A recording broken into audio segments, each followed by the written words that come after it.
ഭക്തി നിറഞ്ഞാത്ത മോദത്തോടാളുകൾ ആഘോഷപൂർവം നടന്നിടുമ്പോൾ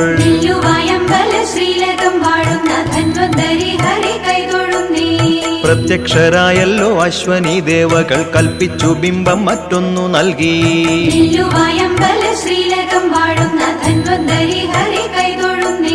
ദ്വാരകാനാഥന്റെ അച്ഛൻ വസുദേവർ പൂജിച്ചിരുന്നൊരാ വിഗ്രഹത്തെ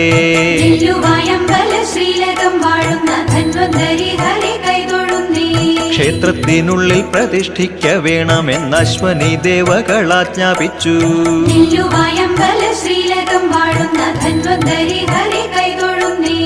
അങ്ങനെ നെല്ലുവായമ്പല ശ്രീലകത്തി കാണും ബിംബ പ്രതിഷ്ഠയായി.